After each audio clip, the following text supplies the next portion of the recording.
Well, it is that time again. You have turned your dial to the Evolution Security Radio Show, and I've got my co-host, my right hand man, Eric Davis. How you doing, brother? Man, doing great. I'm not gonna lie; it has been a rough week at the day job, and there's days that we all have like that. And man, I'm just glad to be hanging out with you guys. Getting a little bit of downtime. Bro, So yeah, are you gonna take that insult? and which one was that? Maybe are you talking about your right hand man? Is that what you're talking about? Yes. Well, I just blew it off. you must have really had a bad day then.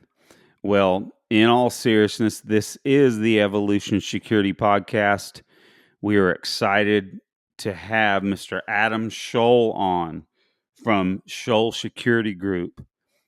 Talking with you, Adam, pre-show, man, I'm excited about this interview. You've got some info and experience to share with our audience. We're excited to have you here, man. Thanks for coming. Thanks for having me. I'm really excited to be here. I know we've talked about doing this for a while, and I'm glad all of our schedules finally lined up and we're able to make it happen. So thanks for having me. Oh, yeah. Well, Adam, it is funny sometimes. It doesn't happen that often, but we'll converse with folks about coming on the show, and then sometimes it doesn't happen, or we'll discuss it and try to put together a time to get it executed, and it typically happens. But man, I just have to extend an apology to you, man. No apology needed, man. I was super busy too. You guys were busy. I actually forgot about it. And then, like I told you, pre-show, I'm a fan of the show. A lot of my friends and colleagues have been on the show. So I do listen to quite a few of your episodes. And I was listening to one recently. I don't recall which one it was. And I said, man, you know what? I should reach out to those guys again. So, but I'm glad we're finally making it happen.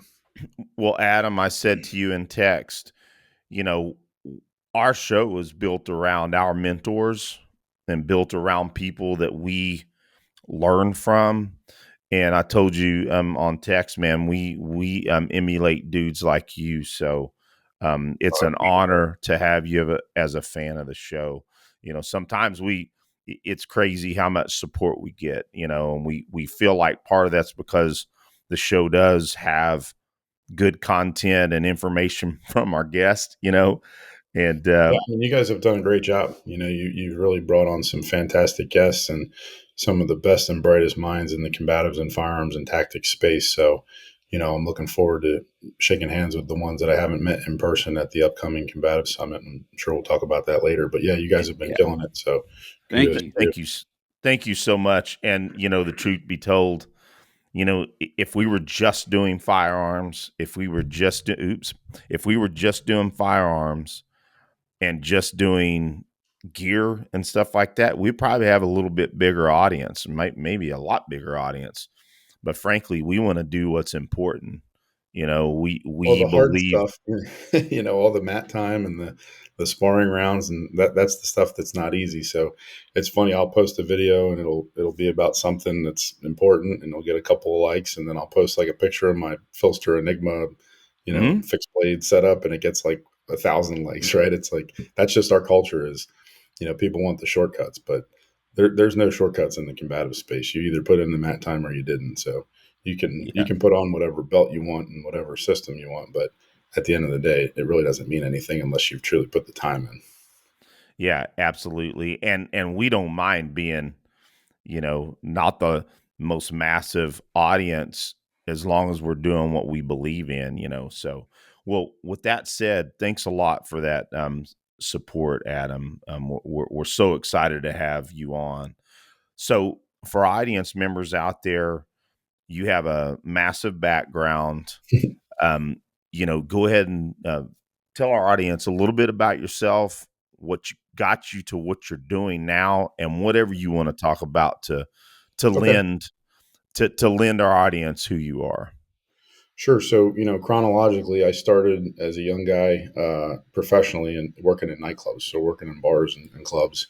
Eventually rose to the rank of director of security at some big clubs in the city of Philadelphia.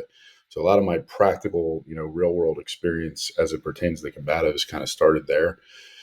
And so did my interest in other more legitimate martial arts. As a kid, I trained in karate and all the same stuff that the generation that grew up watching Steven Seagal and Jean-Claude Van Damme did. But as an early fan of the UFC, I was interested in Brazilian Jiu-Jitsu, just didn't know where to go. And luckily I had some good mentors in the nightclub business, one of whom was a Brazilian Jiu-Jitsu blue belt at the time, which in like 2000 was like being a ninja. So after watching him do some incredible things, I signed up and started training originally under Steve Maxwell in Philadelphia at the time. He was the only jiu-jitsu guy. And, I ended up leaving there and going to the Renzo Gracie Pennsylvania Academy, where I've been ever since for the last 24 years. And I'm a black belt under that organization, coming up on my second degree here, actually, probably at the end of this month. Oh. And then so professionally from there, I went on to work in law enforcement. I was a sergeant with an agency in the Philadelphia area that did fugitive warrant stuff. So investigating, locating, and apprehending fugitives. So a lot of SWAT training and tactics training, taught firearms defensive tactics and all that good stuff for my agency. Spent some time assigned to the US Marshals and some time assigned to the FBI as a task force officer doing the same thing. And then I went to work for the Department of Defense for a while, about 6 years as a fieldcraft instructor, so training military in everything from firearms to combatives to high threat driving and a few other things. From there, I went into the private sector, worked in executive protection, surveillance, counter surveillance, worked for some big organizations and private individuals doing that type of work for a number of years before I was recruited into the government, where I work now as a contractor, providing training in the area of combatives and firearms tactics, travel, safety, and security. Martial arts wise, I've been doing martial arts my whole life. So, like I said, I'm a black belt in Brazilian Jiu-Jitsu. I have a black belt in Krav Maga, and then I have a black belt under the Matt Larsen Combatives Association as well. I mean, that's awesome, man. Yeah, incredible background. And, you mentioned working in nightclubs, all your experience with inside, the government. That's just a very solid background for what we believe is important. So that's awesome, man. I'm sure that you have some excellent insight. I tell a lot of the people I train these days that while the nightclub stuff is probably one of the least professional or sexy things on the resume, it's actually the one that probably gave me the most relevant experience. Yeah, dealing you with beat people me to verbally, that. verbally and physically, dealing with different kinds of people. People that one minute you're dealing with a guy who owns a hotel chain, the next minute you're dealing with a South Philly drug dealer or mob guy, and everyone in between. And working in that environment for as many years as I did, I had the fortune or misfortune, depending on how you want to look at it, of getting to try a lot of things that I was learning in the mat rooms in real life and see what worked and what didn't.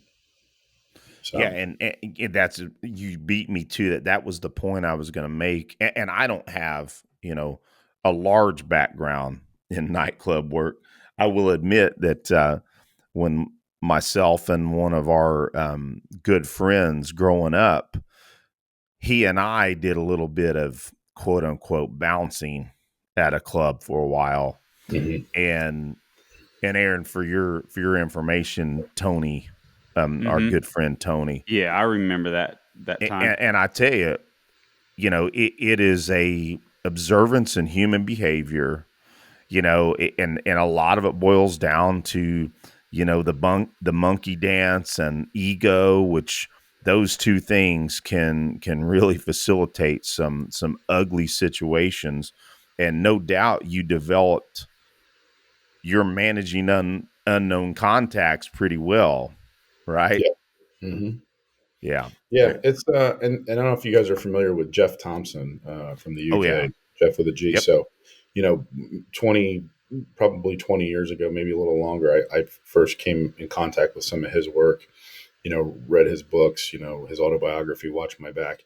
And it's funny, he and I have a lot in common. We grew up doing traditional martial arts. We always kind of felt like, is this legitimate? We started working in the nightclub world and then very quickly realized that it wasn't working quite the way it worked against a partner who was letting you do whatever you wanted to do. Yep. And I realized that I was doing more with my size and strength and athleticism than I was with the karate techniques that I learned. And then once I got into jiu-jitsu, that size and strength and athleticism wasn't helping me quite as much, Interesting. against smaller, more technical opponents. So I think jiu-jitsu was a great complement for being able to control people in an environment where you're trying to remove someone who's unruly, aggressive, without hurting them, without hurting yourself and hurting anyone else. And really, there's not too many martial arts that give you the skill set to do that. I've done a lot of striking too, and I think that's very important. But in that specific capacity, whether it's security or law enforcement, you're trying to restrain and control somebody, not knock all their teeth out. So, Yep. that was my primary system, was using jiu-jitsu to get people under control, to get them out of that club. And if it failed and I was defending myself, then that's where some of the striking and other stuff might come into play. Well, speaking of striking, you surprised me a little bit. Not surprised me per se, but maybe we hadn't covered this. But it also makes sense in your background. So you also have a background in Muay Thai?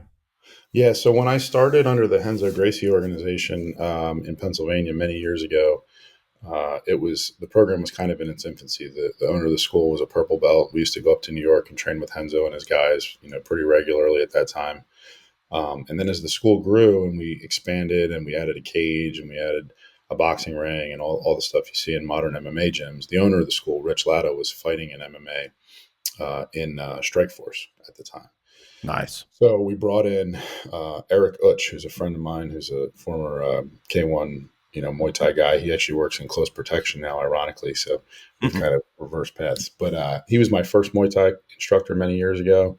Trained with him for a while, and then just with doing Krav and Jiu-Jitsu and everything else, kind of fell out of it a little bit. But recently, the gym I train at here in Virginia, when I'm in town for work, they developed a Muay Thai program about a year ago or so, and I've been a student of that program since. So it's good to get back out there and put the mitts on and put the shin pads on and work on your timing and all that kind of stuff that you don't realize how perishable it is if you're not doing it regularly.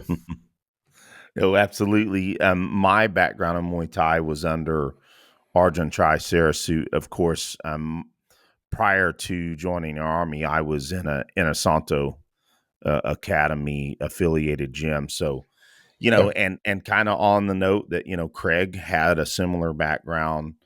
Oh yeah. I really, I love, and there's no doubt some of my fellow Gibson's martial arts folks in this audience, but also, I still respect that lineage. However, to be honest, it was my exposure to jiu-jitsu, and let's just face it, it was a very, it wasn't a very strong program. I think the highest, we had one guy that was a blue belt, right?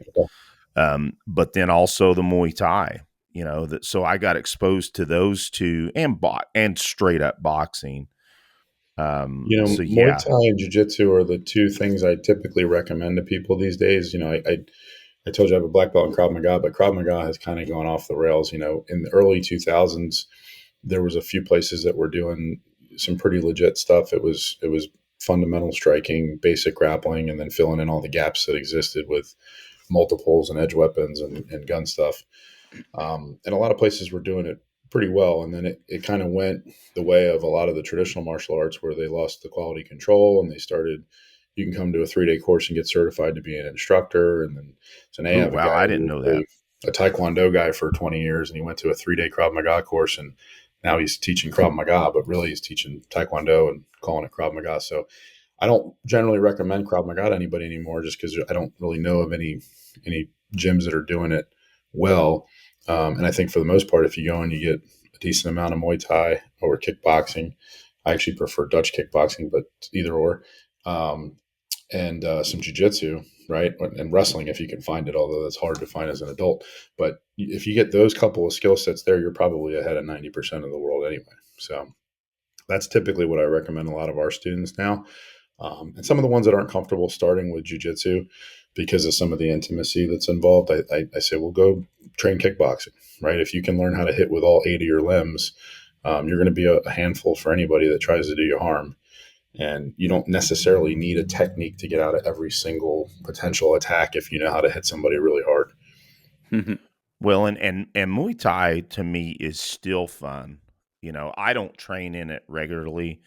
Um, frankly, one of the last times I did, well, I take that back. In the mornings when I coach at my jiu-jitsu gym, some of my guys were asking for, some striking. So we did some boxing and a little bit of Muay Thai.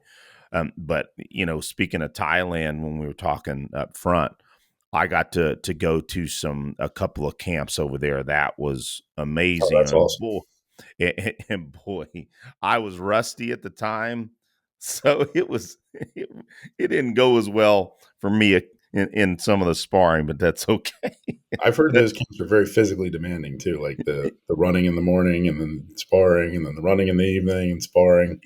Yeah, and I'll Yeah, tell you, I mean, I just went for some afternoon training sessions, or one of them was a morning, and my warm up was three-minute rounds, which isn't that big of a deal in most senses. But you see where in Thailand they jump rope with real ropes, like huge ass yeah, heavy ropes. ropes. Yep, heavy ropes. Yeah. Man, I was worn the hell out Yeah, before. that's tough. I mean, like we were saying pre-show, Thailand's one of the handful of places I haven't been that I would really like to go. But I think the training is going to be a kick in the ass because it's very, very physical. So I Yeah. just, as we were talking before the show, I just finished a back-to-back Muay Thai class because, generally when I'm in this area in Virginia, I'll train at night. So I'll go do the Muay Thai class for like an hour, and then I'll do like an hour and a half of jiu-jitsu. But since we were going to do the show today, I decided to do the beginner and the advanced Muay Thai class back to back just to get a nice, good sweat in, and then I'll miss out on jiu-jitsu tonight. Well, hey, we appreciate you. We don't like to hear you having to miss jujitsu, but we're glad that you. I mean, that's a big deal, giving up jujitsu to come on our show. So we appreciate. But the point I was going to make is you got after it before coming on. That's cool. Well, awesome. Just a quick note. So we got kind of hooked up with Chris Fry, as suggested. We get together. What's your background with Chris? So Chris and I have known each other for a long time. I don't know when we first met. We originally met through the internet, through Facebook or Instagram. And we would have like little conversations about this technique or that technique or this video or that video kind of thing. And then I think Craig Douglas hooked us up. And then when I first went to Vegas for work, I went and met with Chris, and we finally got to shake hands and have a meal. And then I ended up going back a couple times because at the time I was working a lot in Vegas, but also I attended several trainings at PFC where he's now working. So I went to like a residential security course there. I went to an executive protection course there. And so, we would hang out there, we would train. I went to Extreme Couture and we would get some Oh, rolling in there. nice. And then I met Chad Lyman out there. We would train with Chad at PFC's headquarters and also at Extreme Couture. So I've known Chris for years, and now I'd say at this point I'm comfortable calling him a good friend. We text pretty regularly. We send each other memes and all kinds of goofy stuff on the internet all the time. But I think originally we met through Craig. Oh, cool. And just full disclosure, we've had Chris on. I have been interacting with Chris on line for many years on TPI. That's where I Yeah. had Yep. most of my interaction was on TPI, or Total Protection Interactive for our audience out there, Yep. which was Yeah. an The old amazing forum. forum in its day. There was no bullshit on that forum. That You was a know, great forum. I was on that forum too. I didn't really talk a lot on there, but I would read a lot of what Craig and Paul Sharp and all those guys were posting, and I think a lot of that is kind of what started shifting my mind from some of the Krav Maga stuff to more of where I'm at these days on a lot of things. there's no question that forum shaped my direction in what I do. Um, but again, I don't hold a candle to guys like you. It's one of those things where that forum, I think, really shaped so many people in such a profound way. Of course, it's where the ShivWorks Collective came from. And of course, Craig is a really good friend of ours. I'd like to say that as well. But the point I was going to make is, and this is Chris, I'm sure, is going to listen, and Aaron can remember this. So we went to TACCon, and Chris, he was teaching his classes. We hadn't met Chris to that point, right? And Chris is over there. It was like, hey, we'll come back over and meet him after he's not busy. Well, we didn't get to meet Chris there. So I felt so horrible and I feel so bad. And Chris, like, you should have just interrupted me. So Chris, Yeah, he's the nicest guy. yeah.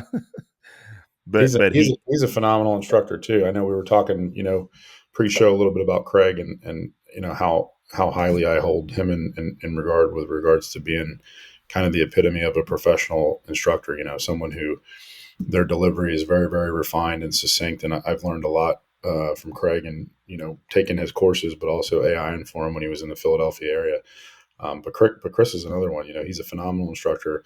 He's a wealth of knowledge. He's got an incredible depth of knowledge in a lot of different martial arts and combatives and firearms related subjects. So, that was the cool thing about the TPI stuff with Chris and Craig and Paul and those guys, is that these are people who were talking about stuff, but they were actively also doing all of it. And they were continuously pursuing excellence in grappling, striking, edge weapons, impact weapons, firearms, you name it. These weren't guys that just opened up a gym and, kind of got lazy and were just teaching locals. These are guys who were actively going out and continuing that pursuit on their own. Well, and that's why TPI, I think, was so valuable, because a lot of that discovery was happening throughout the beginning days and probably midway through, where a lot of that really heavy development was taking place. So yeah, TPI, we can't say enough about how valuable that. And it's hard too, because you know how it is. Anytime you get guys talking about martial arts and fighting, you're going to have the side of the house that actually has some real experience and levels of training to speak intelligently on the subject, and then you're going to have the other side of the house that's like your Steven Seagals of the world, who did some kind of goofy martial art and think it's going to be a certain way, but really don't know what they're talking about. They really don't have any experience to speak from. And that happens on forums. It happens every once in a while in the Combatives Association. It happens anywhere on the internet, really, because unfortunately, as much of a blessing as the internet is, it's also a curse. And, people feel like they can come on and just say whatever they want without any repercussion. Well, that kind of segues into a concept that I've seen you write about before. Maybe you can expound upon that. I mean, it's kind of perfect timing. Yeah. What's the elevator rule? Yeah, the elevator rule is just something I kind of coined by saying, look, if I wouldn't say it to you on an elevator, I'm not going to say it to you online, right? Like, I think if more people live by that mentality, you'd have a lot less false bravado and just complete nonsense on the internet. I think if I was standing in the elevator with some of the people that have said some things to me online, I don't think they would say those things in that same way. And I know I wouldn't, because I'm just not that kind of person. Yep. But conversely, if I would really say it to you, if I'm going to say it to you online, I would say it to you in the elevator. So I think if you kind of think about that before you say something, like, hey, if this person was right here and we were locked in a confined space, would I really say it to them? And would I say it in the same way I'm saying it here on the internet? The world would probably be a little bit better place. Well, it's simply about reasoned discussion, and everything that, folks talk about online that know what the hell they're talking about. It's for valid reasons. It's been filtered. It's been tested, pressure tested. The other thing is we've lost the ability to disagree with each other. Yes, exactly. Right? Like it's like you think this and I think that, and now we're enemies, instead of just having a conversation about it. And at the end of the conversation, maybe you still think what you think, and maybe I still think what I think, but that doesn't mean we can't continue to be friends. I mean, there's some things that are a little more serious than others, but I think as a society, we've really lost the ability to disagree without having it turn into a total shit show. And unfortunately, our country's in a sad state of affairs as a result of it. Mm-hmm. Yep.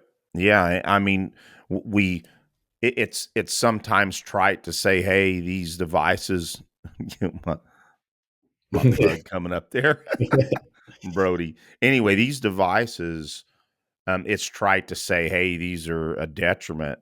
They are such an awesome value, but but these devices allow people to sink into them, not have uh, human interaction, Mm-hmm. and lose the ability to actually, be civilized with each other. So yeah, I like that. I saw you wrote that. I'm like, yep, that's a good concept, because Well, and I it forget is. what prompted that, but I think somebody, I saw something somewhere and I thought about it and I said, that's not how I operate. If I was going to say something to you, I would only say it to you the same way I'd say it to you in person. Right. So, but I think there's a lot of people on the internet that, come off very aggressively and they say crazy things. And I've never had any of those people say any of those things to me when they're standing next to me. I'm a reasonably big guy. I'm just about 6 foot, 265. So I mean, if you were going to say it to me in person, I would at least respect you for saying it to me in person. But if you're going to hide behind a keyboard and talk shit, that's not my style. Well, and I think ultimately it comes down to the majority of individuals that know what the hell they're doing, that are in this walk for real, are humble people, and the people that are yapping the way that they do are typically people that are not in the path like folks like you, right? Yeah, the other thing I've always said is with ability comes humility, right? And I think if you're good at something, you should be humble about it. Those of us who have done jujitsu long enough to have had the shit beat out of us by smaller and weaker people repeatedly, and kept coming back for more, have, for the most part, generally had our egos beaten out of us, and we're usually fairly, human, fairly humble people, for the most part. Yeah, I know it's kind of cliche, but I mean, the more you know, the more you realize that you don't know, Sure. and that in itself is humbling. I was going to say when it comes to the whole online civility thing, I'm usually pretty good about not getting into tiffs with people, but something came up about one of my guitar building friends on Facebook, and they were pulling some praise of Jimmy Carter and how great he is and was, etc., and how much he did for the working man. And I just couldn't take some of this, not about him necessarily, but I just couldn't take some of the stuff they were talking about when it came to, you know, frankly, the left working on behalf of the little guy. Right. That is one of the biggest myths that I mean, it is incredible. And I just went into the fact that, okay, now Jimmy Carter didn't cause inflation. Joe Biden didn't cause inflation, but I can guarantee you that government policy and government spending has increased inflation beyond what it would ever have been. That's a Sure. long story, but the guy came on and started arguing about me, arguing with me that I didn't know it. I surely didn't understand why prices were what they were, and I went on there and I said, "Well, I'm an accountant, and I've got a pretty deep education in economics, and I'm a CMA, and I make my living with this stuff. So I guarantee I know 10 times what you know about this stuff." Sure. And just went off on some decent explanations of some actual economic concepts. And the best the guy could come back and say, "I'm glad you feel so good about yourself." You know, well, did he started out insulting me. So I said, "Okay, here are my credentials. I guarantee you I know more about economics than you do." But in the end, I wasted my time. Right. Yep. Well, that's how it is. I mean, politics, especially, are one of those hot button subjects that if you're going to talk about it on the internet, you're going to get stuff from both sides, and it's going to turn into a mess. So, my general rule of thumb is, if it's not a friend or somebody that I respect, I'm probably not going to talk about it at all, really. And then also, if I'm going to have a real discussion, if it's not someone I would actually seek advice from, like I respect their opinion enough to ask advice from them, then I'm not going to ask them about it, because I don't really give a shit what their opinion is. Everybody Yep. thinks whatever they think. At this point, I mean, I'll just say it, like how anyone can think that the current president is doing a great job, and so great that you would vote for him again, is beyond my comprehension. And that doesn't mean you have to support the other guy or whatever. It just means that, what's going on right now is not good for any of us. And I think anybody who thinks it is has got their head buried in the sand.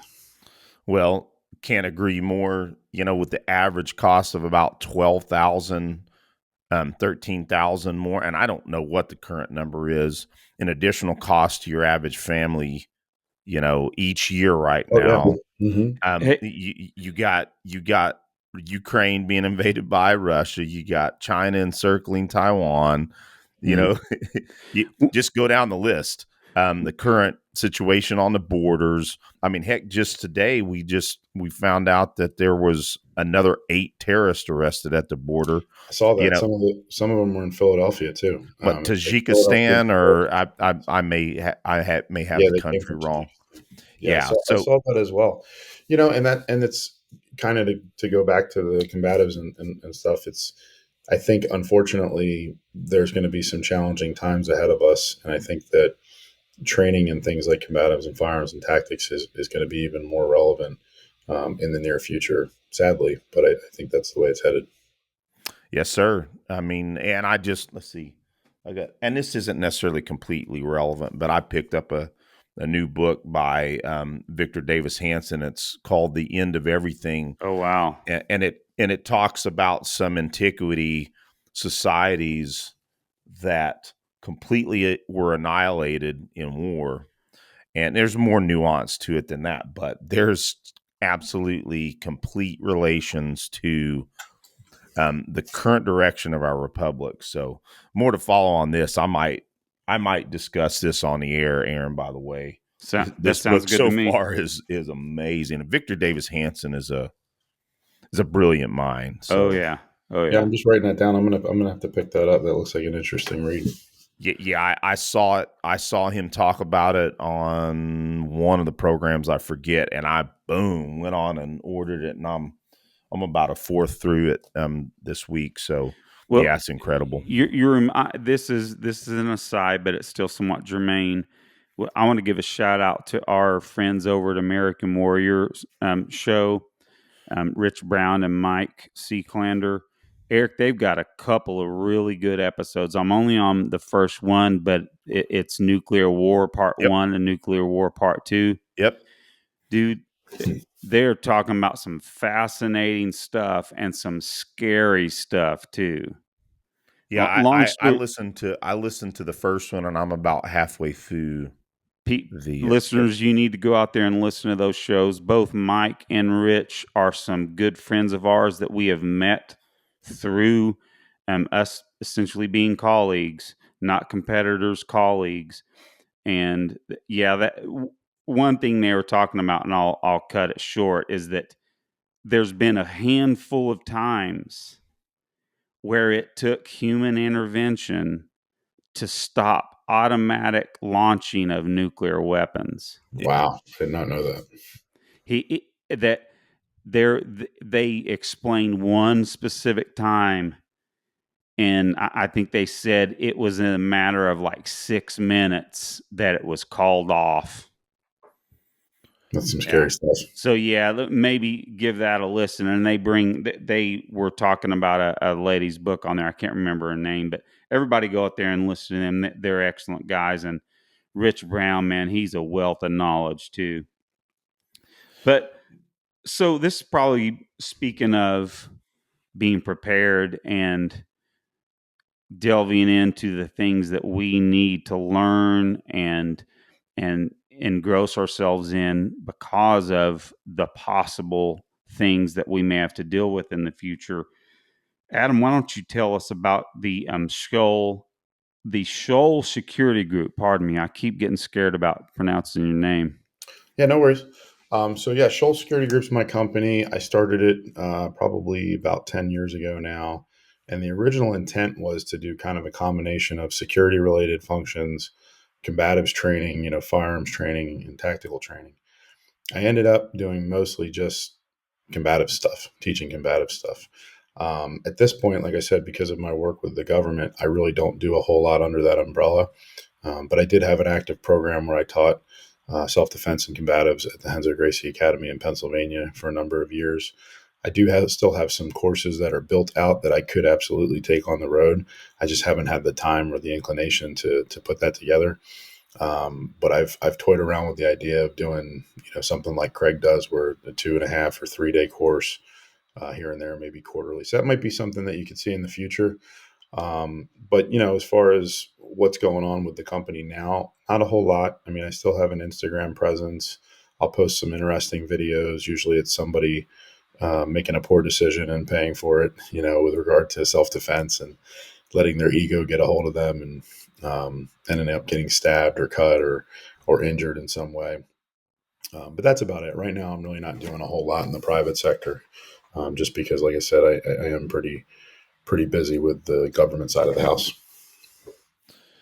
Well, it certainly would be cool if you do, and if you start your open enrollment stuff up again, or next time that you are doing any of that, please let us know, and we'll have you on, and we'll try to promote that some. I appreciate that. Yeah, I'm thinking about it. Like I said, I'm going to be at the Combative Summit in September. I'm scheduled to be there at this point. I've made the arrangements to be there. So unless something crazy comes up, I'll be there. But that might get the juices flowing again and say, hey, let me start doing something when I can. I don't see it being as busy as some of the guys that are doing now, because I just quite honestly, I don't have the desire to be gone every weekend in a different city, in a different town. I'm already traveling quite a bit as it is for my full time job. So I don't want to trade one set of traveling for another set of traveling, but it wouldn't be bad to put together those courses again and maybe do a couple a year. Yeah, and I'm sure that it would be excellent training, and to the point, the Combative Summit, it's an amazing event. Number one, you're going to have a blast, and on that point of might get the juices flowing, the clients at the training, half the people are professionals themselves, Right. that were there. And then also the folks that weren't professionals themselves were the epitome of serious students. So it was an amazing event. I mean, it's really a great I would idea know. too. Like, when I remember when John started talking about it last year, I think it's a fantastic idea. And that's another reason I'm going to be there to support it, and also to meet some of the people that maybe I've had conversations with throughout social media, but never met in person. The idea that you could go to one place and kind of get a sampling of all the best and most brilliant minds in the combatives and firearms space. And then, say, okay, I really like this guy or that guy or their curriculum, and I'm going to figure out when they're going to be near me and then go take their full course. I think that's a fantastic model.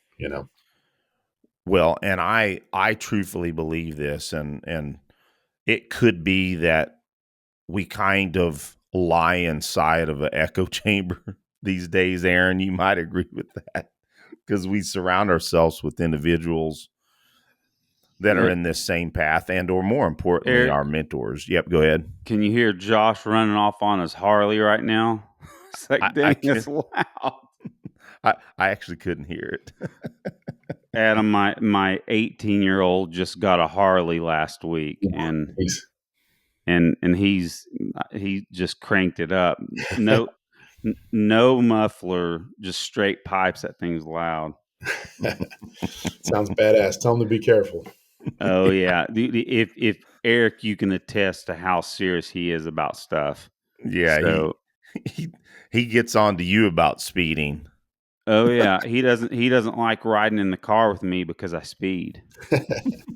I rode bikes for years, and then once I had kids, it just wasn't practical. Everywhere I was going, the kids were with me, or I had jujitsu bags and gis and work stuff. So I ended up getting rid of all my bikes. I'd love to get another one someday, but right now it's just not in the cards.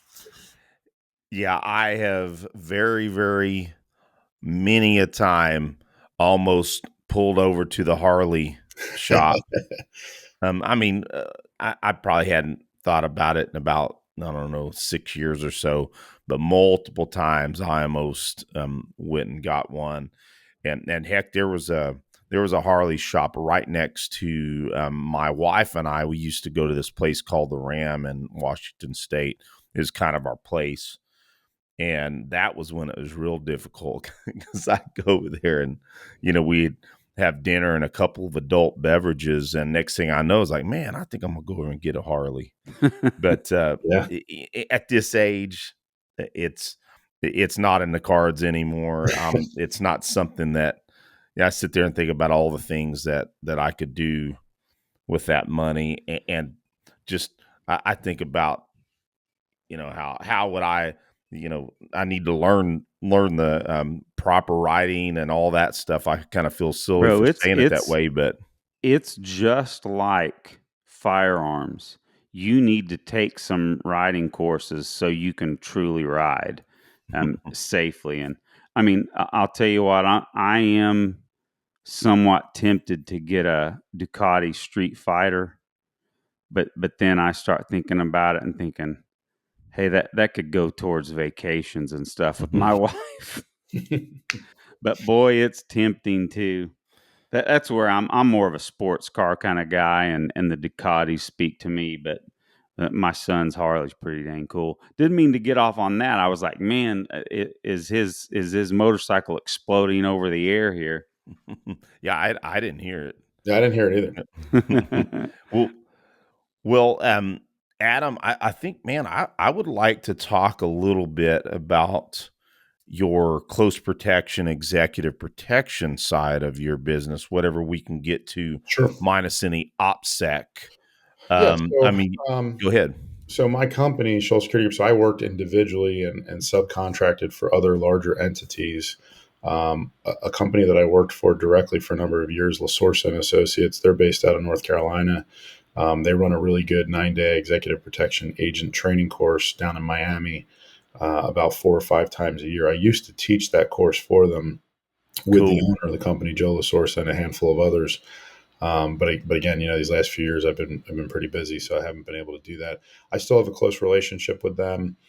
We still have some projects going on together, but I'm not currently working for them. But I worked for them for a number of years. Did everything from executive protection to technical surveillance countermeasures, which is electronic bug sweeps.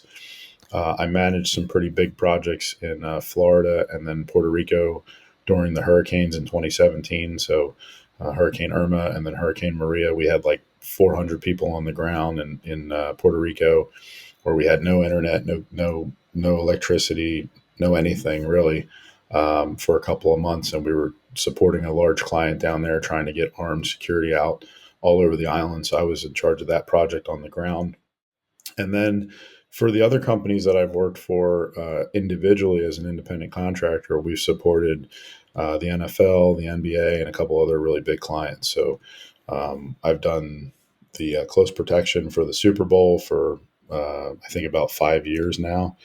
This year was actually the first one I didn't do. Oh, wow.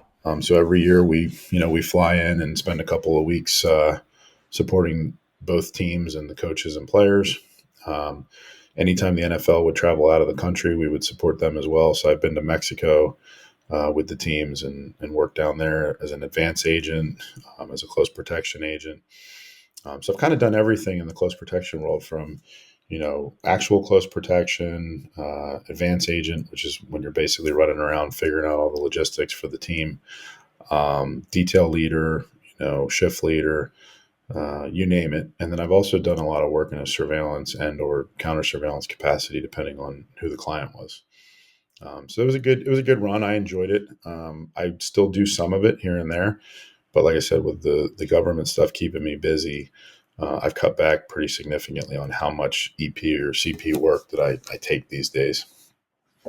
Well, frankly, it makes me think, if you don't mind me asking, have you had any involvement with Todd Fox? So I know Todd indirectly. It turns out that a friend of mine who used to work in Atlantic City actually works for Todd for tour protection and has been traveling with one of Todd's clients for many years. I have communicated with Todd through social media just because we had a lot in common between the close protection stuff, the jiu-jitsu stuff, and Jiu-jitsu. all that. And at one point I thought about reaching out to him as far as work was concerned, but everything that he's got going on is his guys traveling with celebrities and whatnot. I generally try not to do a lot of celebrity stuff anymore. I've done a little bit of it, and it's just not my cup of tea. As a married father of two, when you're traveling with a celebrity, your life is just not your life anymore. You really have very minimal time. Training is hard, working out is hard, seeing your family is hard. You're gone for long periods of time.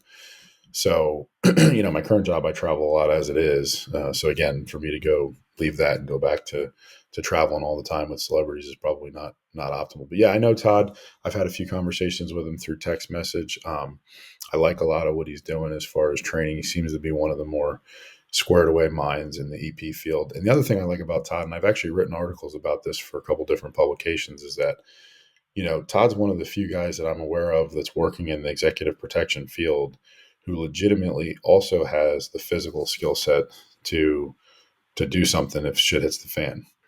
And if you remember back in like the 80s, bodyguards, right, were originally like just guys that were kind of badasses. You'd see like Mr. T was a bodyguard, Chuck Norris, these kind of people, like martial artists were getting pulled out and being made bodyguards.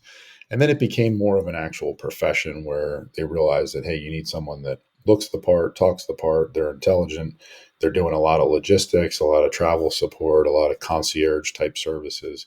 And so there was a shift to hiring like college graduates and people that had higher levels of education, but they didn't necessarily have the physical skill set to be protective agents. And so the articles I wrote were basically saying that you have to have both of those things. You can't Good you can't point. just have all the logistics and concierge services and not have any combatives training, any firearms training, any driving training or medical training. Because at the end of the day, you're being hired to protect another human being. So if you can't physically protect yourself, you really don't have any business offering services protecting other people. But you would be very surprised to learn that the majority of the executive protection world that I've worked with, a lot of them don't have very much by way of the hard skills. Maybe you'll have like former cops and things like that that have a little bit of firearms training and stuff like that. But I think most of us know, and I'm a former cop, most of us know that being a former cop by itself does not automatically equate to a high level of firearms Yep. proficiency. Definitely doesn't equate to a high level of defensive tactics proficiency. Probably least of most. And I'm sure Todd would agree with this statement that being a cop and being in executive protection are two totally different worlds. Cops are used to telling people how it's going to be. In executive protection, a lot of times you're going in there and trying to make friendships and relationships so that you can help to facilitate a smooth transition for your client coming and going. You're asking for help. You're not demanding help. So there's a lot of differences there. But yeah, I know who Todd is. Like I said, I've had a few messages back and forth. And from what I can see, it seems like he's one of the guys that's really doing a great job. Well, I'll just make this comment, and then I'd certainly like to move into what you're really currently focused on day job wise. Sure. But it is actually a little bit surprising to me, and this is because I don't have a background in EP, and nor do I desire to. But I'm surprised that that it's that lacking in real physical skills. I mean, I guess I'm just ignorant of it. That's very interesting Well, that if you think about it, and the people that will argue with me and say that the reason that there doesn't need to be the physical skills is because 99.9% of the time nothing happens, right? Nothing physical happens where whether you knew how to fight or not wasn't going to be a deal breaker. A lot of these details are unarmed. People think that all EP agents are armed. The overwhelming majority of EP details are unarmed, and that's for a wow. multitude of reasons. You're talking about international travel. Yeah. You're talking about domestic laws. So, I was licensed to be armed in a security capacity. So not just having a CCW, but an actual security license in 5 different states. Not every state has the same process. Not every state has the same license. Not every state has a license. Most states don't have any reciprocity with each other with regards to licensing. So if you want to, in other words, if you want to work armed in California and armed in New York, you have to go through totally separate processes and have all these different licenses, and you have to maintain all those licenses. That sounds So like passing the bar exam in all the different states you yeah, to a practice certain in. extent. But so if you want to protect a client and you're going to be armed and you're going to be jumping all over the US, to do that 100% legitimately, you would have to be licensed to do security in all of those states, right? Wow. Now, some people are trying to get around it by hiring guys that have HR 218, so they're retired law enforcement officers or they're active law enforcement officers, and they can carry. But anybody that knows anything about HR 218, it basically just replaces a concealed weapons permit in that state. So it doesn't give you any special powers. It doesn't give you the automatic authority to supersede a state's security license. So for all these reasons, not to mention the fact that many details are international, like a lot of the work Todd does, most of the time those guys are not armed. And so if you're not armed and you have no physical skill set, right? What are you really doing as a protective agent? You're doing all your logistics and you're planning and you're trying to make sure that it never gets to that point, of course. But at the end of the day, you're there to be the last line of defense between that person and somebody potentially trying to harm them. So I'm not saying you have to be a ninja, but you have to have at least some baseline skill set and understand, you know, some level of combatives training, whether that's jujitsu, whether that's kickboxing, or kind of all the above. So I think it's important to have both. I think people that are out there that are doing it and they're just doing the logistics and travel safety and all that stuff and support side of the house are just waiting for something bad to happen. And then, you know, God forbid it does, it's going to be a very bad day. They're playing the odds, right? Yeah, Yeah, I and mean, another thing too is it's hard to find people that have all those skills, right? Especially when you talk about what the job's going to pay. Only the top 1% of people that work in that field are really making good money. The rest of the guys are part-time guys waiting for a phone call, you know, local support. Hey, we're coming to Philadelphia. You available for this week or these days? But the guys that are working full time, you know, guys that are on Facebook and Google and YouTube and, you know, these kinds of clients or celebrities, you know, a good friend of mine, Anton Kalajian, he owns a company called Guardian Professional Security. They're out of Miami. Anton used to be 50 Cent's bodyguard and he got shot working for 50 Cent. And then after that, you know, all the celebrities started reaching out to him and he realized like, hey, I can't be everywhere at the same time. So he created his company Guardian and he started kind of vetting his own guys and then placing them. And if you look at the majority of celebrities these days that have protection, uh, Todd's got quite a few of them, but Anton probably has the rest of them because, ah, you know, it's that small of a world, right? But Anton, one of the things that he does that I've never seen anyone else do is he typically hires guys that are already really physically fit and they have some level of training. And then he also provides them training at his gym. He brings in MMA cool, coaches and jiu-jitsu guys. And I think he has an Awesome. affiliation with American Top Team and bringing some of those guys in. So, I mean, in addition to all the softer skills that you absolutely do have to have, you know, for work and executive protection, I'm not suggesting you don't need those. He's also making sure that if something does go south, his guys are physically capable of intervening. man. That's such an awesome description, man, and it makes perfect sense. And when I hear executives running that type of training for their folks, man, that kind of pumps me up. Yeah, that's the way Yeah, to it's really do it. cool.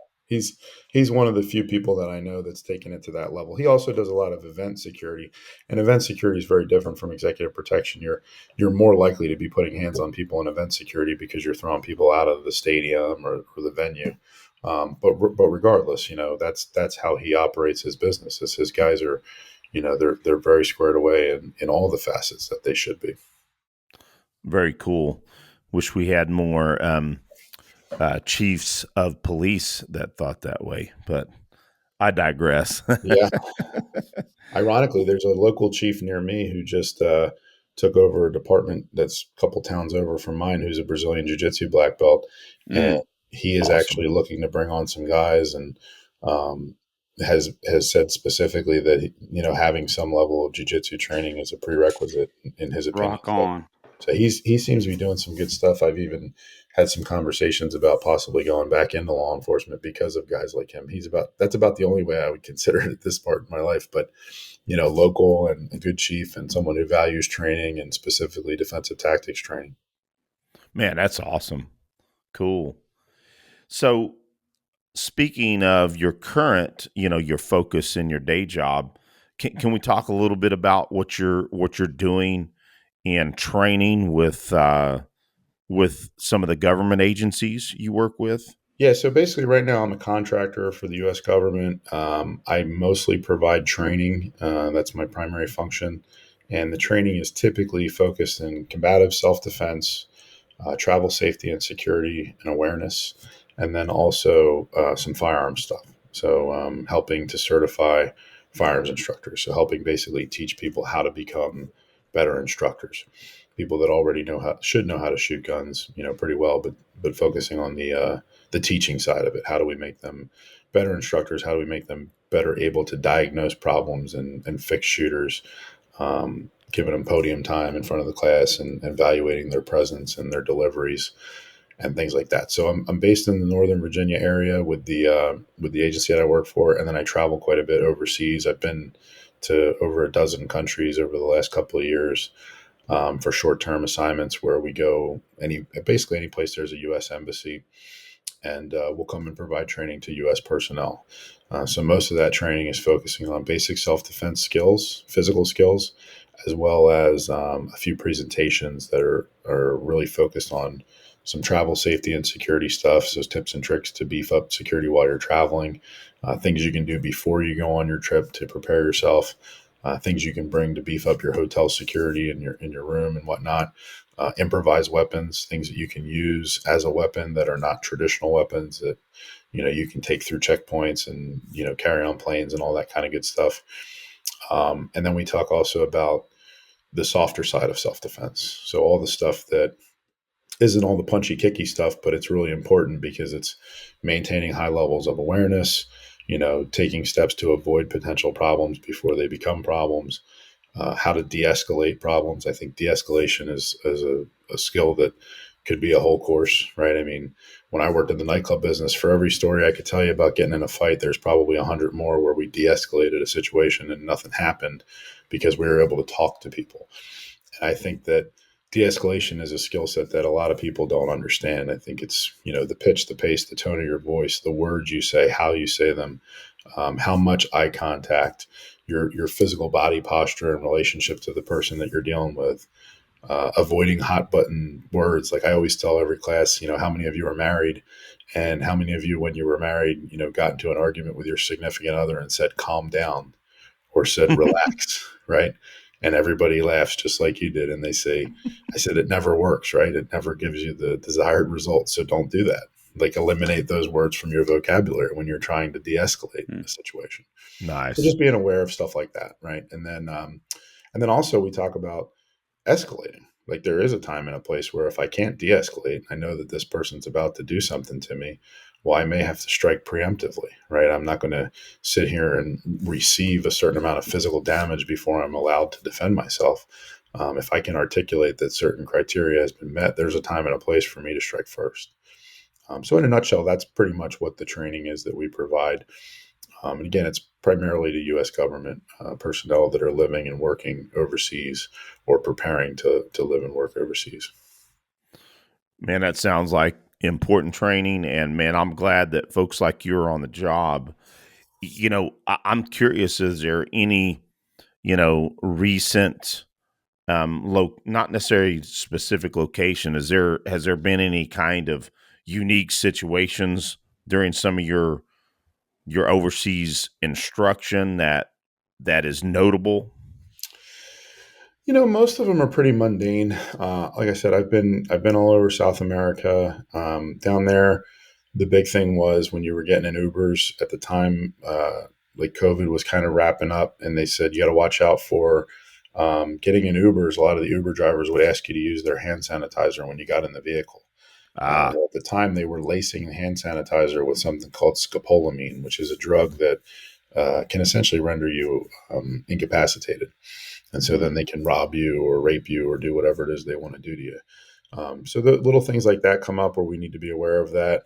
I was in Israel and we had, an incident where our driver didn't show up and we went to get a cab, and I'm pretty sure we took a cab service that we shouldn't have taken. Like, we should have taken the regular cabs, and we got kind of talked into taking a different cab. And we kind of knew it wasn't legit. It was like a hack cab situation. But the team that I was with, we felt comfortable going anyway. And I think all that ended up happening there is we ended up paying a little bit more than we should have.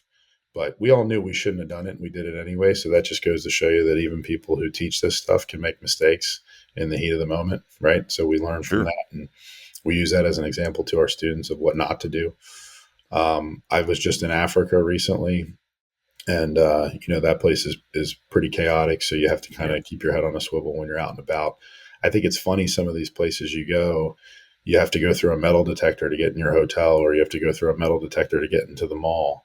But the people that are monitoring the metal detector are not really paying attention. So the first day I would take all my stuff out and put it in the basket and walk through and make sure I had no metal. And then after that, I just started putting my cell phone in there, and I would walk through with all kinds of metal and nobody cared. And in Africa, I actually I bought these 2 African war clubs, which are basically like little baseball bats with a knob on the end of them. And I bought a blade that was made by a local tribe. It was next to the mall. It was at an outdoor open air park, market kind of situation. And then we were going to go eat in the mall. And so the people I was with said, "Well, how are you going to bring that stuff in the mall?" And I said, "I'm going to walk right through this metal detector with it in my hand." And that's exactly what I did. I literally walked right through the metal detector with it in my hands. I looked at the lady, I said, "Thank you." And I just kept walking, and nobody stopped me. So a lot of these places you go, the security is security theater, as I like to say. It's posturing. It's not real security. They're just there to kind of thwart potential, kind of be a deterrent, so to speak. But if you really go up there and test them, a lot of times it doesn't work out so well.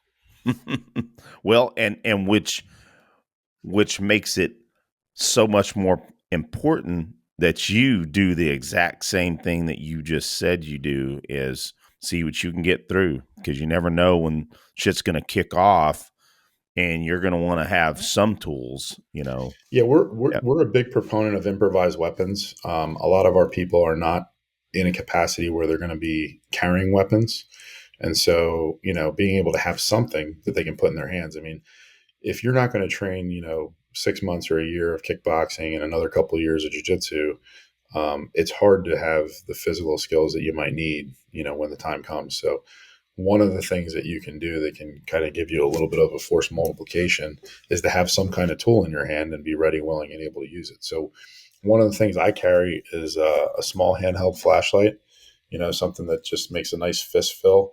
It's not a tactical light because a lot of places won't allow you to come in if you have the beveled bezel and all that kind of stuff. But just putting something in a fist and being able to smash somebody in the face with it certainly does a lot more damage than you can do with your fist by itself. Plus, it saves wear and tear on your hands. Same thing we do with pens. I'm partial to zebra pens because they're stainless steel, full body. You could buy them at any CVS or Walgreens or Rite Aid. They're not a tactical pen, so they're not obnoxious looking, and no one's going to take them from you. But the Zebra 701 is a full body, very robust and very sturdy stainless steel pen. It writes really good, which is my first prerequisite of a pen because, contrary to popular belief, I'm doing a lot more writing with pens than I am stabbing people. But I can have it with me everywhere. I carry it on planes. I carry it in courthouses through security checkpoints.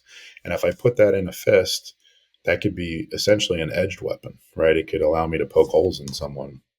Um, so again, someone like myself with a little bit more combatives training, I don't necessarily need to have these things, but they're force multipliers.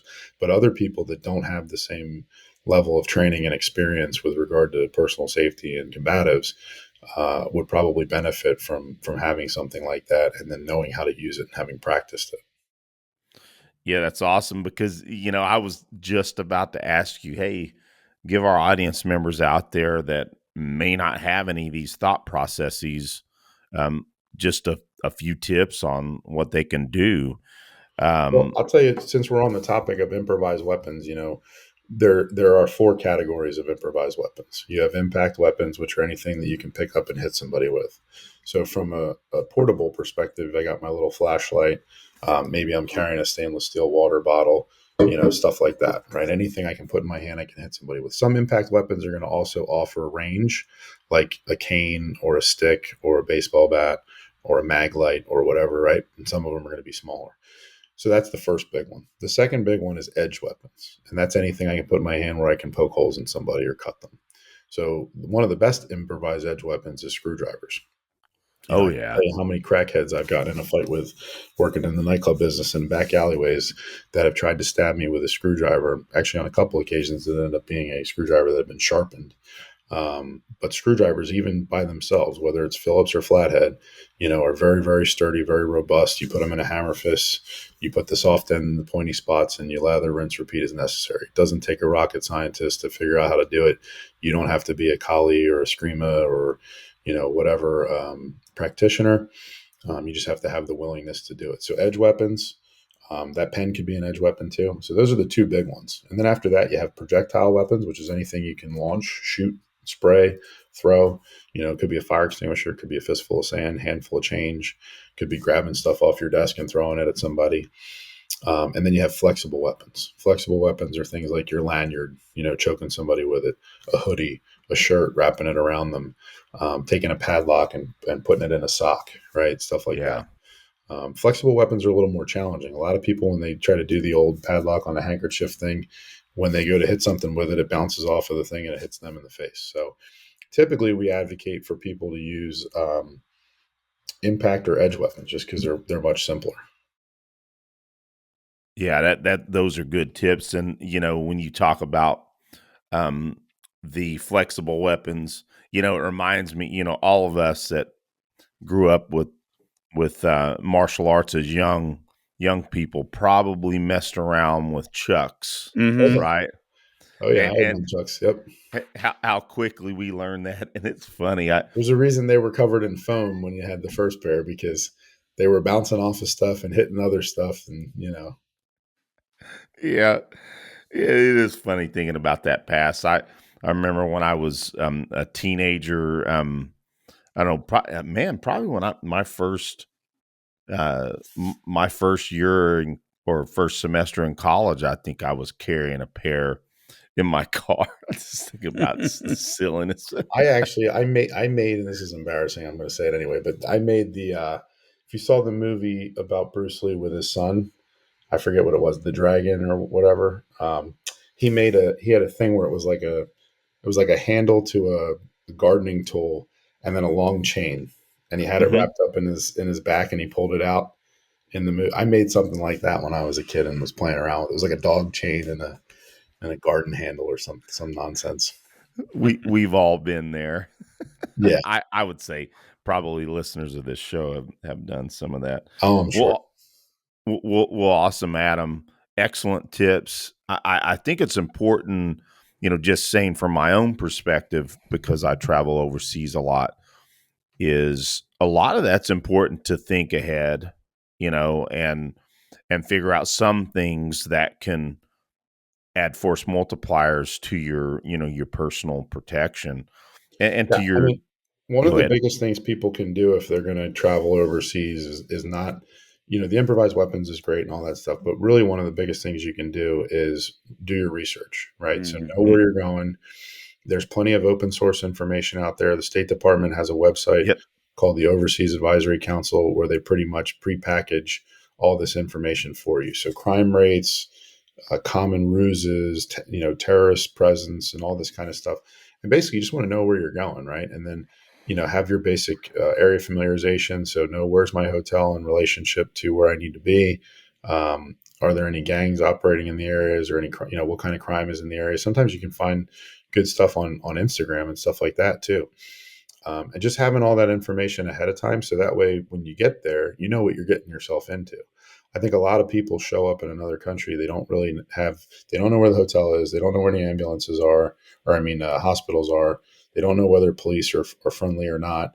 They don't know where the embassy is. They don't know if their phone's going to work there. Nowadays most of your modern phones will work most places. And if you have an international plan, you're probably good. If not, you're either going to have to get a SIM card or an eSIM or a local phone. And, just knowing that ahead of time, like what's my Yeah. communication plan? What happens if I get there and I can't call or text anybody? Some countries, the airports are not open 24 hours. So you could show up in a country and land at the airport, miss your ride, and then next thing you know, they're kicking you out on the street because it's late at night and you're locked out of the airport in some third world country and you don't know how to get around. So really just doing your research, talking to people that may have been there before, going online and thinking about all the possible things that could go bad and having answers to those questions ahead of time. Well, Adam, you mentioned the State Department website, and the State Department has a couple of apps that have a lot of the information. Yep. And we talk about, and I'll actually throw a lot of that in the show notes, because we talk about this all the time on the show. Sometimes just even seeing the information, reading it as a mental map that's already been created in your mind. So that's why when we talk about stuff like this, we really want to emphasize how important that stuff is, especially traveling overseas, because you're going to be in an unfamiliar area. And to your point, man, the first thing I'm thinking about is getting my comms situated, Mm-hmm. and knowing your embassy numbers, man, no matter where you're at, if it's a friendly country, is being able to get a hold of help. Go ahead. Yeah, that Smart Traveler app. Yep, Smart Travel. That's That's one what of I them got for on the my State phone. Department. Yep. That's a great one. Domestically, same thing, right? If you're traveling domestically, same thing. I just want to do some research, know the area. Once I get there, I want to establish a baseline. I want to know what's normal and what's not normal so that I can see deviations. What's normal in Chicago is not what's normal in Topeka, Kansas, right? So just by being in one or the other, I have to understand what normal looks like so I can understand what abnormal looks like. Baseline, having yeah. having those numbers, having that comms plan. I always bring paper copies of important numbers too. Usually, what I'll do is I'll type them up on paper and I'll shrink them down in like super small font, and then I'll conceal them in different things like maybe in a wallet or in a drop wallet or a concealment device or passport case or whatever, just so I have multiple copies of emergency numbers in case my phone dies. We are so married to these things. Mm-hmm. And if this thing falls in the toilet or it drops and it breaks or just flat out doesn't work anymore, everything that we have and that we need is usually on this. And that's a big problem. So we want to make sure that we have some redundancy there, whether we're traveling domestically or internationally. Excellent tips. And this really turned into an awesome area of discussion, because this is stuff that folks need to hear. And, it's funny, the Smart Traveler app, I think folks can Yep. possibly see this here. So, you open up the Smart Traveler app, and it's got all the essential, essentially every country you could travel to, and you select the country, and I almost just put Azerbaijan just because that was in my site. Exercise increased caution. Embassies and consulates. Safety and security. Anyway, I won't go too in depth in that, but yes, folks out there, get that app put on your phone, because it has some excellent information on there. It's difficult for me to sometimes push government apps, but you know what? That's a good one. I can understand, believe me. Well, awesome, man. I love this discussion, and I'm sure that our audience will appreciate it as well. Anything else you want to add to that, Adam? No, I mean, that's it as far as the travel is concerned. Like I said, I've been to a lot of different places and really just doing your homework and then having some street smarts, keeping your head on a swivel, making sure that you're paying attention, not burying your face in your phone. And unfortunately, that's one of those things that just everybody does, right? But like to the extent that when I worked in the close protection world, I remember working on a low profile detail one time in the Northern California area, and we were protecting a client, and I was working with a female partner, and we went into a coffee shop, and we were basically just in there as kind of an advanced team, just being in there for when the client came in there, and not in every single person in the coffee shop was either on their phone or on their computer. And so we actually stood out because we weren't. So we actually had to intentionally take our phones out and Nice. pretend like we Yep. were on our phones just so we could blend Interesting. in with everyone else, right? But that's just the way things are now. So yeah, I would say, traveling, anytime you're traveling, and it doesn't have to be internationally. I mean, all these things still apply domestically. If you're going to go to any major Absolutely. U.S. city, or really anywhere for that matter, you should be you should have that phone in your pocket. You should not be distracted by that. Having your earbuds in and all that stuff. You're just taking away senses that help give you indication that there's a problem, and so that's probably not wise. Excellent. Excellent tips. Well, I think moving into a couple of fun subjects, let's talk just a little bit about jujitsu, Sure. and then I'll hand it over to Aaron for one of his favorite questions. Okay. We talked offline or pre-show about some cool stuff you have coming in jiu-jitsu. Don't you have some a new person coming into your gym, possibly a seminar coming up? Do you want to talk about that Yeah. a little bit? I thought that was cool. Yeah. So I train and teach at the Renzo Gracie Academy in Pennsylvania, but I'm in Northern Virginia a lot of time for work. And so when I'm down here, I train at a place called Battlefield Jiu-Jitsu in Haymarket. It's a great school. Jason Doucette is the owner. Him and his wife are great people. And they have a phenomenal program there. They have a great kids program. They have a great Muay Thai program, great Jiu-Jitsu program. And then they've got some judo and some wrestling. So, I mean, they're killing it on all Legit. fronts. When I was in Brazil, I made friends with a guy named Pedro Maia, and Pedro just won Worlds in Yeah. Brazil. He's a very talented grappler. He's a young guy. I think he's 23 or 24 now. Grew up in the favelas down there and has been doing jujitsu his entire life. And so now he's got a school down there. Obviously, competes at a very high level. So we've brought Pedro to the U.S. a couple of times to do some seminars, and he's actually going to be coming back to Battlefield, I believe, the 28th of this month. So he's going to be doing a seminar in Northern Virginia, in Haymarket, Virginia, at Battlefield BJJ. So if anybody's interested, feel free to reach out to those guys over at Battlefield. I think he's actually also going to teach class for a couple days because No, cool. Pedro's just one of those guys where he was like, "Hey, I'll come teach class for the whole week," and we were like, "Okay." So it ended up Awesome. being, I think he's going to teach class for like 2 days, and then he's going to do an actual seminar. And I can tell you that, having been a student in some of his classes when I was in Brazil, he puts on a really good class. In Brazil, it's a very physical class because down there everything is competition oriented. So it was a pretty physically demanding class.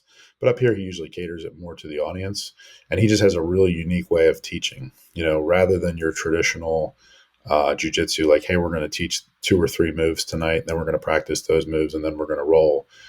He teaches more from like a conceptual perspective. So Mm. the last time he was here, I think he did something from, let's say, bottom side control, and he was really just talking about, okay, what I want you to do is just move and feel the space, like just feel any little bit of space that you can find, and just move, right? And people were kind of just playing around with some concepts, and I think a lot of people got a lot of good things out of it. Man, that's awesome. Sometimes, excuse me, sometimes the concepts are more important than specific techniques. I'm a You know, huge concept and principle guy when it comes to teaching combatives and self-defense specifically. I focus mostly on concepts and less on techniques. Even in jujitsu now, I've started to teach jujitsu a little bit differently. I start to kind of play around with some different ideas. I have students play some games where they're trying to do something very deliberately. Like, for example, if I'm in your guard, we're going to do a 2-minute positional round instead of just me trying to win, you trying to win. I'm only trying to pass, and you're only trying to prevent me from passing. So you're not sweeping, you're not submitting, you're not doing all the other things. So you're really just isolating very specific elements of your game. And I think when you're forced to isolate certain things, it really forces you to kind of get outside of your comfort zone. So if we were to do the same drill, but I said the only thing you're allowed to do is try to submit me, well, now you're working through all your options to submit me from a closed guard, right?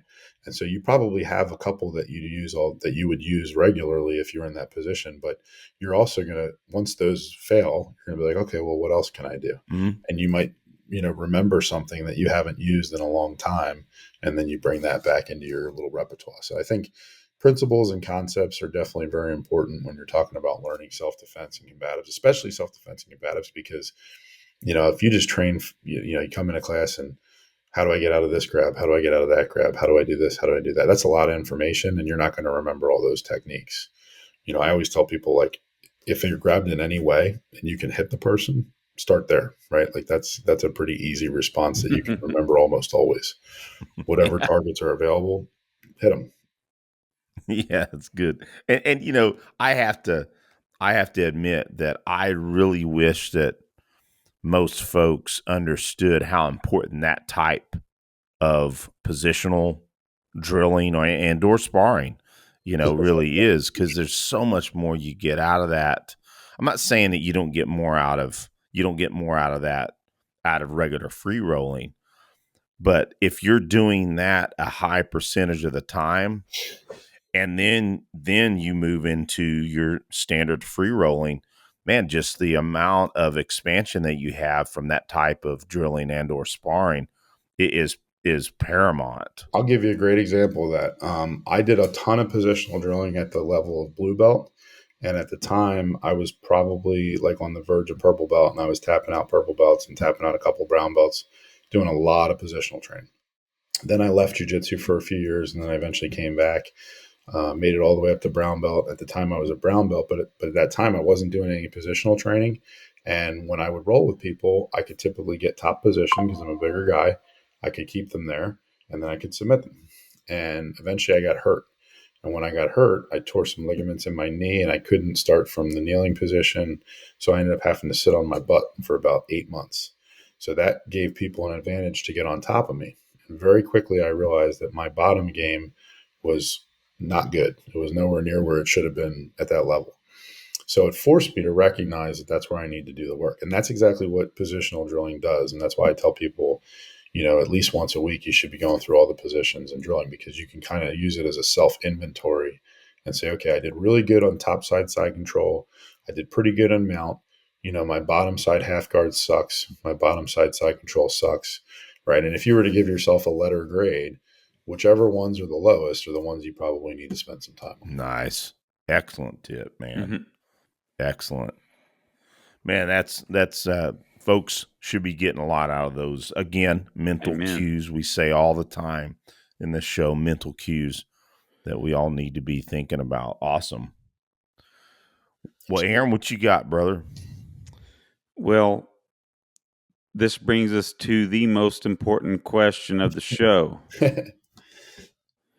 And that is, as many of our listeners know, what are your top 3 favorite musical artists and or bands? Okay. I knew you were going to ask this, so I should be more well prepared. I honestly, I don't listen to a ton of music anymore because I listen to a ton of podcasts. When I'm driving, I'm always listening. Well, we're sad to hear that. But you guys are one of the podcasts. But awesome. Music wise, right now I'm really into country music. So I like Jackson Dean, Luke Combs, and Morgan Wallen are probably my top 3 in no particular order. And then when I'm trying to mix it up and maybe hitting the heavy bag or something, you can't go wrong with Five Finger Death Punch. So. Oh, yeah, cool. Awesome. We don't get a lot of answers with country, so that's refreshing. Well, it's funny because I'm from the Philadelphia area. Yeah. I never was into country music whatsoever. But when I worked in the city in law enforcement, by the time the day was over, the night was over, because I worked at night for the most part, you're just so stressed out, and you've absolutely had it. So some days I would drive home with the radio off, no podcast, no anything. Mm-hmm. And then one day I was driving and somehow country music came on, and I just kind of found it kind of relaxing. I was like, oh, this is pretty cool. It wasn't anything too aggressive. It wasn't anything that, gave me any kind of like remembrance of the nightclub stuff and all the shit I've been through in that world. And I just slowly started taking a liking to it, and now my wife and I are big country music fans. We've been to a couple of different concerts, and, there's some other people we'd like to see. Go ahead, Aaron. I'm sorry. That's a real cool answer. And I think it's interesting what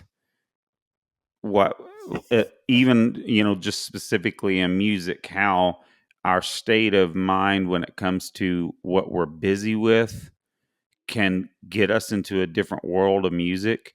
Mhm. See, I'm a rock guitar player through and through, um, but I went through a stage in life where I got really tired of rock music, and all I listened to was stuff like Sarah McLachlan and Sheryl Crow, and you know, if there was a beautiful female voice and a piano, I was into it. And that was really the main thing, was that when I would go home from long, I was maybe playing a gig 3 hours away and had to drive at night. It was really relaxing to listen to that music compared to what I normally did. Yeah. But yeah, I was going to say, now I don't know if it's funny, some people don't count him as, quote, real country, but I'm not that much of a country fan, even though, Eric and I grew up here in what would be considered pretty country territory, which is Oklahoma. Mhm. But Brad Paisley is by far one of my favorite musicians. Yeah, I like him too. And it's funny, like the old school country people will say, well, this is country and this isn't country.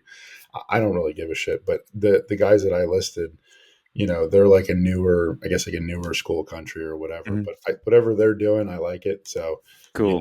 like I said, for me, music is it's kind of like a state of mind thing, right? Where if I'm trying to just chill out, I just want to listen to something that's easy and enjoyable, and it's not going to get me all pumped up or stressed out. If I'm working out, I'm lifting heavy weights or I'm hitting a bag, I might throw on something more aggressive because I want that, right? Hmm. When we're training Muay Thai, the instructor will play all kinds of different stuff, and some of it will get you going. But like, some of the hip hop stuff and that kind of stuff, I worked in so many nightclubs that played a lot of hip hop, some really aggressive house music and stuff like that. Some of that stuff actually kind of stresses me out a little bit because Hmm. I almost Yep. feel like I'm back in that environment where Yep. I'm about to have to do something. And there's just nothing about that I enjoy at this stage of my life. So for me, I'm not into that anymore. Well, Adam, you said something I keyed in on, Five Finger Death Punch. Correct me if I'm wrong. I think I have this correct. The singer's a black belt in jiu-jitsu, I believe, right? Yeah, he is. So he's a black belt in jiu-jitsu. I think Todd Fox actually trained him. I'm pretty sure Todd used to work with them. And the guy who used to be their head of security might still be their head of security. Um, his name is Yuko or Jocko. He's a Hawaiian guy. I actually have a friend of mine that went to school with him in Hawaii. He's a combatives black belt, I'm pretty sure, and he's a Brazilian jiu-jitsu black belt. He trains with Tim Kennedy, and he works for Tim Kennedy at Sheepdog Response down in Texas. I believe he was at the Combative He probably Summit. was. He's got long hair and a Yep. big beard. Yeah. Yep. That I was forget how him. to say Yep. his name. It's kind of a strange name, but I don't know him personally. I just, we have a lot of mutual acquaintances. Um, and I think he was their head of security at one point. And then I actually used to work for a band called Hell Yeah. And that band is friendly with those guys. And so, Chris Kell came to see those guys, and I got to meet him in person when I was on their security detail, just, bringing him backstage and whatnot. Cool. That's awesome. Very cool. Yeah, it's a small world, man. It's funny how small the world is, right? Like when I was younger in law enforcement, I remember watching Craig Douglas videos and being like, "Oh man, this guy's really good." And then here I am now, like I text Craig here and there and we talk, right? It's like that's how small the world is. Same thing with Chris Fry, same thing with Matt Larsen and John Valentine, and like I think I was telling you guys beforehand. Recently I've been talking a lot with Kelly McCann. I'm looking forward to meeting him in person. He's actually like an hour from where I'm at right now. And a buddy of Mhm. mine has a gym in the same town that he does, and they're friends. So I've been telling him I'm going to get down there to train at my buddy's gym and then Oh train at yeah. his gym. And Kelly's got a bar at his gym, so I keep telling him Yep. we got to have some Yeah. bourbon at the Yeah. gym. Yeah. I absolutely will be. And if Kelly's listening, I know he listens to our show as well. I'm definitely making it to his gym too. Man, maybe we can hook up sometime Dude, when Yeah, for you're sure. Let me know close. because he's a guy that I mean, shit. I remember being in my early 20s and watching his Inside the Crucible, Yep. reading his books when he was Jim Yeah. Grover and watching him be like one of the first people ever to put a red dot on a pistol. You know what I mean? And just because I was always into the practical side of things. That's why I did Krav Maga when I did Krav Maga, because at the time that's what it was advertised as, and that's what it was. That's kind of what it was, really. I got into jiu-jitsu because of the fighting aspect. I didn't have a desire to compete. I've competed over the years, but like just for fun, I always just wanted to be a tougher person, right? I wanted to be able to have the skill set transfer to working in nightclubs, working in law enforcement, working in close protection. And it's actually one of the reasons why, I'm kind of unhappy with the state of affairs with jiu-jitsu right now, because I feel like a lot of it is starting to revert back to strictly competition Yep. oriented. And It is. I can't agree more, buddy. they're just not thinking about, when I teach class, like even if I'm teaching a straight up gi class and I'm in a half guard position or whatever, I'll say, hey, I'm monitoring this limb because he could punch me in the face here, or he could access a weapon, right? I want to know where his hands are. And some students are like, why do I care about that? Like, I just want to know about how to do this submission or this sweep or whatever. I'm like, you should care about that, because that makes your jujitsu practical, so that if you leave here and you get in a fight on the street, all the time you spend in here isn't wasted because of something as stupid as you not even thinking about the possibility of this person punching you in the face when you're on the ground, which is, by the way, exactly what they're going to do, right? Yep. That's what most people are going to do that don't know jiu-jitsu. Even with zero experience. 100%. And I used to train with a couple of guys that were training partners of mine. And I remember one of them was a black belt as well. And the very first time we trained in the ring with MMA gloves on, I would like just, touch him. I wasn't really like hitting him hard. And I used to joke around and say each time I touched him, he lost a belt rank. Like he would go like brown belt, purple belt, blue belt. And I'm like, dude, you're a phenomenal jiu-jitsu guy. And this isn't that much different. You just have to understand that you need to stop this from happening, right? Like you can't just let me punch you in the face while I'm on top of you. You have to know what my arms are doing. You have to know where my hands are. And if it was a real fight, what if I'm reaching into my gi to pull out, or my waistband to pull out a blade, right? You want to know what that hand is doing. Absolutely. Excellent. Well, brother, I think we're getting close to the end of the show, man. This has been a delight. And we say this quite often, that when we find guys that we just really enjoy talking with, and we got so much that we still have yet to talk about, that we got to have you back on again soon. Yeah, I appreciate that. Yeah, actually, it's funny. I was thinking about that before we got started, and I'm one of those people that's lived like so many different lives that you could almost break them down into sections. It's like I could do a whole podcast on the nightclub years, if the statute of limitations on some of the shit I've done is up. I could do a whole podcast on my law enforcement career, my government stuff, my private stuff, the EP stuff, just jujitsu, just combatives, right? So I mean, there's so many things that are going on there. So it's very difficult to get it all in one episode. But no, I appreciate you guys having me, and I'd absolutely be honored to come back on in the future. We'll make it happen, and absolutely, I really look forward to going up to Kelly's gym soon. And man, let me know, text me, because if I'm down here, I'll meet you there for sure. And awesome. Keep me apprised too, bro. I would love to do that too. Cool. So. Well, awesome. Well, listen, Adam, it's been a pleasure. I'm so glad we finally worked this out. Awesome content. Really enjoyed the conversation. Aaron and I get so much out of these conversations. So better believe it. It's incredible to have, the folks that we have. Too. Thank you. Awesome. You have a good evening, brother. You too. Hope to meet sometime soon, very soon. Good evening, guys.